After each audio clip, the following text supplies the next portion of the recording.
Problem number 14.10. A 100 watt lamp bulb and a 4 kilowatt water heater are connected to a 50 volt power supply.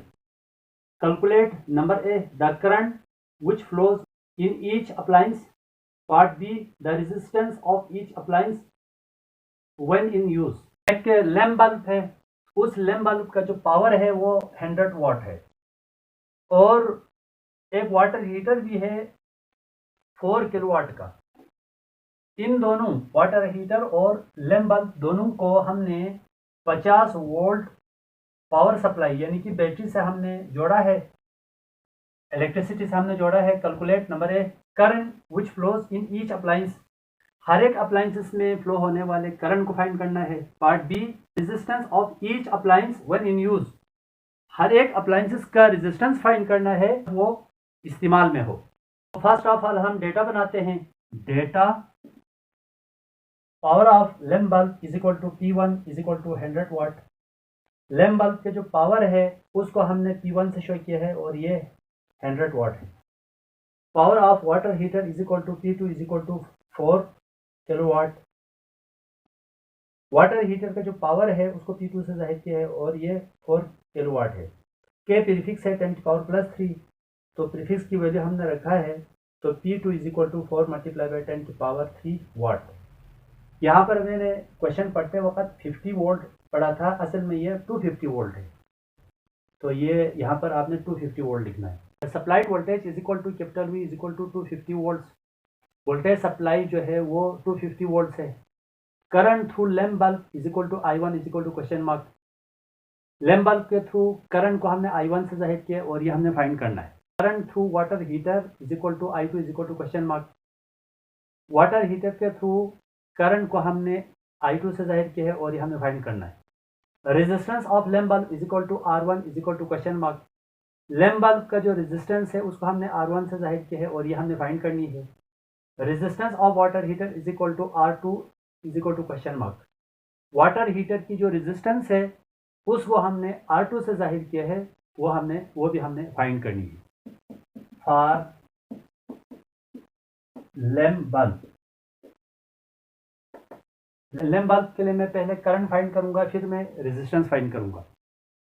तो for current के लिए as we know that, current के लिए data को देखें जरा।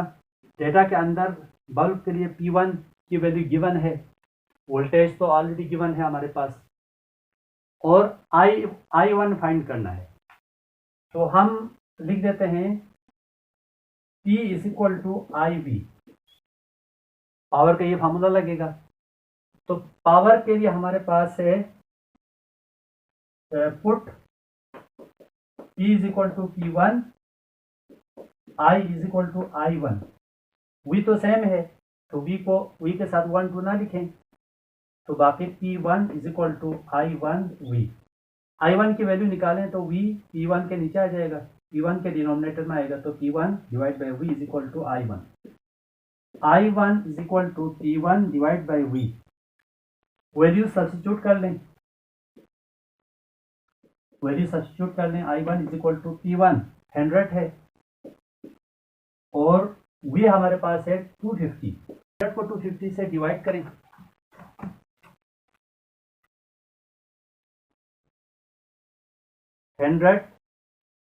Divide by 250 आ रही है। I1 is equal to 0.4, current का यूनिट है एम्पियर। यह हमारे पास फर्स्ट आंसर है। अब हम लैम्प बल्ब के लिए रेजिस्टेंस फाइंड करेंगे, तो हम लिखेंगे from Ohm's law. Ohm's law है V is equal to IR। R की वैल्यू निकालें तो V अपॉन I। तो put R is equal to R1, I is equal to I1। V तो सेम है, V एज इट इज रखें। R1 is equal to V upon I1। R1 V हमारे पास 250, I1 की वैल्यू अभी आई है हमारे पास 0.4, यहाँ पे पुट करें 0.4, तो 250 डिवाइड बाय 0.4, ये वैल्यूज आई है R1 is equal to 625 ohm. This is your second answer. Lamp bulb के लिए करंट और रेजिस्टेंस दोनों हमने फाइंड कर लिया है। अब हम फाइंड करेंगे वाटर हीटर का। वाटर हीटर का करंट और रेजिस्टेंस हम फाइंड करेंगे। नाउ फॉर वाटर हीटर के लिए हम पावर का वही फार्मूला अप्लाई करेंगे as P is equal to IV put P is equal to P2 and I is equal to I2. V तो सेम है, V एज इट इज रखेंगे। P की जगह P2, I की जगह I2 और V एज इट इज। तो I2 निकालें तो V P2 के डिनोमिनेटर में आ जाएगा by cross multiplication. P2 divide by V is equal to I2। I2 is equal to P2 divide by V। I2 is equal to P2 हमारे पास है 4 मल्टीप्लाई बाई 10 की पावर 3, V हमारे पास है 250। P2 is equal to 4 multiply by 1000, 10 की power 3 को मैं 1000 लिखूंगा, 250। I2 इज इक्वल टू 4 को 1000 से मल्टीप्लाई करेंगे तो 4000 हो जाएगा। 4000 डिवाइड बाई 250, 4000 डिवाइड बाय 250। ये वैल्यूज आ रही है, I2 की वैल्यू आ रही है 16 करंट की unit ampere. This is your third answer. According to Ohm's law, V is equal to IR, R is equal to V upon I। Put P is equal to P2 and I is equal to I2। R2 is equal to V as it is, V constant है, I2। R2 is equal to V हमारे पास है 250, V की value हमारे पास है 250, I2 की value हमारे पास है 16। तो 250 को 16 से डिवाइड करें, 250 डिवाइड बाय 16,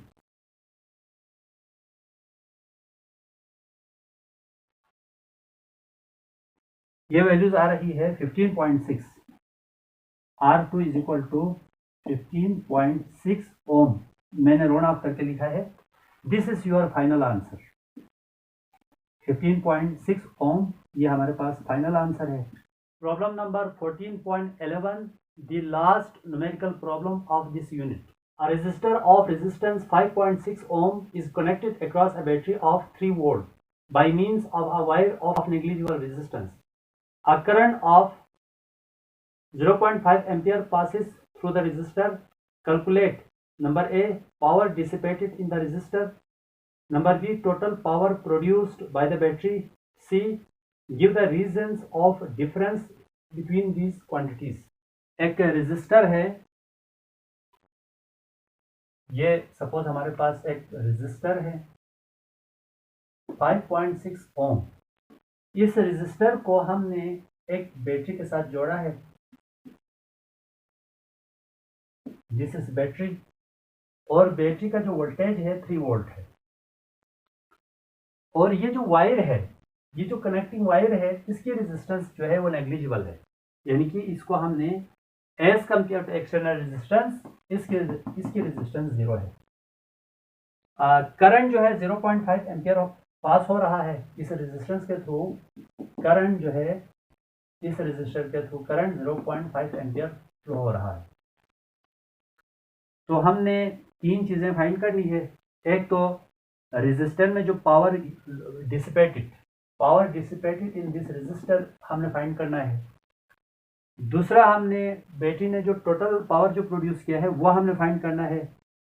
फिर तीसरा, हमने ये जो क्वांटिटीज़ है, बैटरी ने जो पावर पैदा किया है और पावर डिसिपेशन है, इन क्वांटिटीज़ के अंदर डिफरेंस क्यों आ रही है वो उसका हमने रीज़न देना है। फर्स्ट ऑफ ऑल हम डेटा बनाते हैं। Data, resistance of resistor is equal to capital R is equal to 5.6 ओम।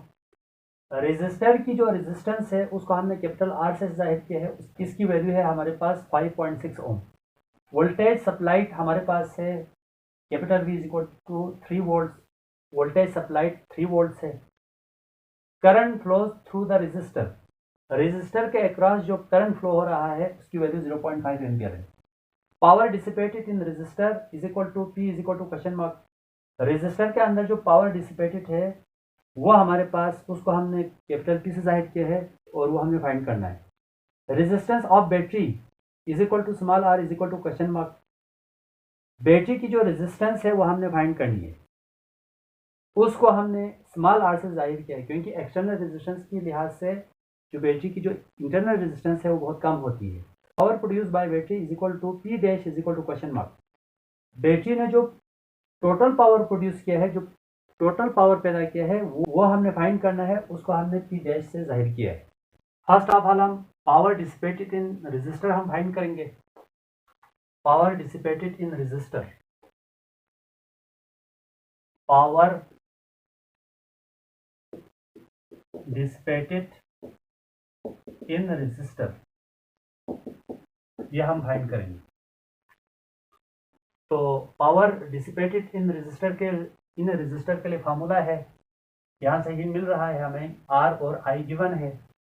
तो पावर का 3 फार्मूला हमने डिराइव किया था, पहले 2 न्यूमेरिकल के अंदर मैंने लिखा है, यहाँ पे मैं दोबारा नहीं लिख रहा हूँ। उसमें से पावर को वो फार्मूला यूज करो जिसमें आई और आर हो। तो P is equal to I square R, P is equal to I की वैल्यू है हमारे पास 0.5 स्क्वायर, आर की वैल्यू है हमारे पास 5.6। 0.5 का स्क्वायर है तो मैं 0.5 को 2 टाइम्स लिख सकता हूँ। 0.5 मल्टीप्लाई बाई 0.5 मल्टीप्लाई बाई 5.6, इन सबको मल्टीप्लाई कीजिएगा।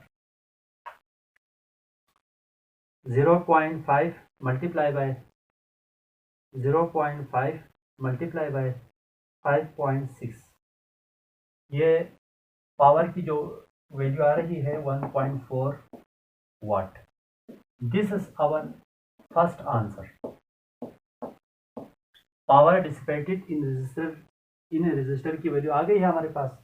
अब हमने total power produce by battery, ये हमने फाइंड करना है, तो उसके लिए भी यही फार्मूला लगेगा।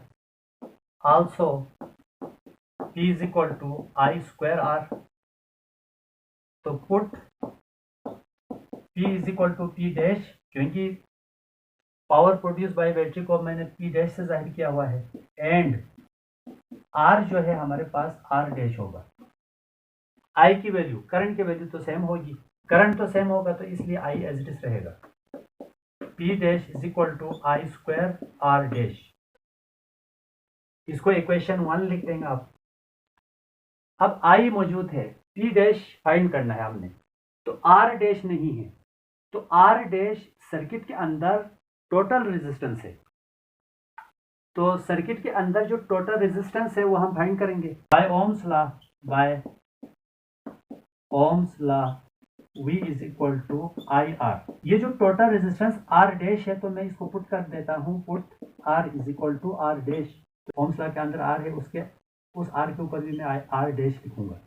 यहाँ से R डैश की वैल्यू निकालनी है हमने, I V के डिनोमिनेटर में जाएगा, R dash is equal to V upon I। R dash is equal to V की वैल्यू है हमारे पास 3 है, करंट की वैल्यू भी गिवन है हमारे पास 0.5। 3 को 0.5 से डिवाइड करें, 3 डिवाइड बाय 0.5, ये वैल्यूज आ रही है R dash is equal to 6 ohm. From equation 1, equation 1 है हमारे पास P dash I R dash, P dash is equal to I की वैल्यू हमारे पास है 0.5, अच्छा I स्क्वायर है यहाँ पर, सॉरी I स्क्वायर है, ठीक है, 0.5 का स्क्वायर, और R डैश की वैल्यू हमारे पास है 6, तो P dash is equal to 0.5 multiply by 0.5 multiply by 6, इन सब वैल्यूज को मल्टीप्लाई कीजिएगा। 0.5 मल्टीप्लाई बाय 0.5 मल्टीप्लाई बाय 6, तो इन सब वैल्यूज़ को मल्टीप्लाई करके आंसर हमारे पास आ रहा है P dash is equal to 1.5 watt. Total power produce by battery है। This is our second answer. अब जरा देखें, पावर डिसिपेशन हमारे पास 1.4 वाट है, पावर प्रोड्यूस बाय बैटरी हमारे पास 1.5 है। तो इसका मतलब 0.1, देखो पावर प्रोड्यूस ज़्यादा है पावर डिसिपेशन से। 0.1 वाट पावर कहीं पर लूज हुआ है, वो कहाँ लूज हुआ है हमने चेक करना है। हम जानते हैं एक्सटर्नल रेजिस्टर जो है हमारे पास 5.6, जबकि टोटल रेजिस्टेंस है हमारे पास 6 है। तो इसका मतलब ये है टोटल जो रेजिस्टेंस है वो एक्सटर्नल रेजिस्टेंस से ज़्यादा है। तो कुछ रेजिस्टेंस की वैल्यू कहीं और से आ रही है, वो कहाँ से आ रही है, वो बैटरी के इंटरनल रेजिस्टेंस है, वो अभी हम फाइंड करेंगे। मैं एक चीज़ दोबारा बता रहा हूँ, पावर डिसिपेशन और पावर प्रोड्यूस में डिफरेंस है। क्यों डिफरेंस है? एक्सटर्नल रेजिस्टेंस की वैल्यू और टोटल रेजिस्टेंस की वैल्यू में डिफरेंस है। तो कहीं और कुछ रेजिस्टेंस है वो पावर खा रही है, वो रेजिस्टेंस हमने फाइंड करनी है, वो हमारे पास है इंटरनल रेजिस्टेंस। तो यहाँ पे हेडिंग लगा लें इंटरनल रेजिस्टेंस। तो इंटरनल रेजिस्टेंस है हमारे पास, इंटरनल रेजिस्टेंस है हमारे पास स्मॉल आर से शो करते हैं हम, और आर डैश माइनस आर, ये हमारे पास है। देखो टोटल रेजिस्टेंस, अगर आप इस आर को थोड़ी देर के लिए इस साइड पे लेकर आए तो R plus R is equal to R dash, ये हमारे पास सीरीज में टोटल रेजिस्टेंस की वैल्यू है। R plus R is equal to R dash, small R निकालना है तो कैपिटल आर को उस साइड पे लेके जाना पड़ेगा। तो हमारे पास आर डैश माइनस आर, तो small R is equal to R dash की वैल्यू 6 और आर की वैल्यू है हमारे पास 5.6। तो small R is equal to 6 minus 5.6, तो ये वैल्यूज आ रही है 0.4 ओम, यानी कि this is the internal resistance of battery. Power produce और पावर डिसिपेशन में डिफरेंस इसलिए है क्योंकि कुछ पावर लॉस हो रहा है bye internal resistance. Internal resistance जो है कुछ पावर खा रही है। तो यहाँ पे लिख दें पार्ट सी का answer, part C some power is lost by internal resistance. Internal resistance इसकी वैल्यू आ गई है हमारे पास 0.4 ओम, यहाँ ब्रैकेट में लिख देता हूं दोबारा, ऑफ बैटरी, जिसकी वजह से पावर दोनों की वैल्यूज में डिफरेंस आ गई है। मैं वक्तन फवक्तन मुख्तलिफ वीडियोस में बार बार बताता रहता हूं कि जो 9 और 10 लेवल पर आपने पंजाब टेक्स्ट बुक बोर्ड और नेशनल बुक बोर्ड दोनों फिजिक्स के कंसेप्चुअल और न्यूमेरिकल क्वेश्चंस करना है। न्यूमेरिकल क्वेश्चंस भी तकरीबन ऑलमोस्ट सेम है, लेकिन वैल्यूज़ का फ़र्क है। कुछ फार्मूलाज के जो सिंबल है उसमें डिफरेंस है, तो वो कोई बड़ी बात नहीं है, कोई भी आप लिख सकते हैं। बाकी जो कंसेप्चुअल है वो डिफरेंट है। तो 9 और 10 लेवल पर conceptual national book plus Punjab text book board दोनों से करना है। टॉपिक जो है मैं बार बार बता रहा हूँ, टॉपिक जो है पंजाब टेक्स्ट बुक बोर्ड और नेशनल बुक दोनों बुक में सेम है। कोई सा बुक फॉलो करें, बेशक आप Punjab text book board follow करें, लेकिन कंसेप्चुअल प्लस न्यूमेरिकल आपने दोनों बुक से करना है। और इसके अलावा फर्स्ट ईयर और सेकेंड ईयर के जो केपीके टेक्स्ट बुक बोर्ड उसके तमाम कंसेप्चुअल क्वेश्चंस अपलोड हो चुके हैं, और न्यूमेरिकल प्रॉब्लम जो है 50-50% तकरीबन मैंने अपलोड कर दिया है। बाकी इंशाल्लाह मैं अपलोड करूँगा। फ़िलहाल मैं 9-10 के वीडियोस में अपलोड कर रहा हूँ। तो 9 से लेकर सेकेंड ईयर तक कंसेप्चुअल प्लस न्यूमेरिकल के वीडियोस फ़िलहाल आपको मिलेंगी। तो आपने खुद वॉच करनी है, अपने बहन भाइयों को, अपने फ्रेंड्स को, अपने क्लास फेलोज़ को, अपने नेबर्स को, आपने हर एक को चैनल के बारे में बताना है। तमाम फ्रेंड्स को, तमाम क्लास फेलोज़ को आपने फिज़िक्स इकरा एकेडमी के चैनल पर आपने लेकर आना है ताकि वो भी सीख सकें। हम बहुत मेहनत कर रहे हैं आपके लिए। ये मेहनत तभी फ्रूटफुल होगा जब आप खुद भी पढ़ेंगे। मैं तो मेहनत कर रहा हूँ, लेकिन आप डेली वीडियोस वॉच नहीं करेंगे तो फिर फ़ायदा नहीं होगा। तो लिहाजा एक वजीफ़े के साथ, जिस तरह मैं एक वजीफ़े के साथ डेली वीडियोस अपलोड करता हूँ, इसी तरह सेम मैनर में आपने भी आज से तय करना है, ये अहद करना है कि आज से फिज़िक्स इकरा एकेडमी के चैनल से आप अपनी अपनी क्लास के डेली 1-1 घंटा वीडियोस वॉच करनी है।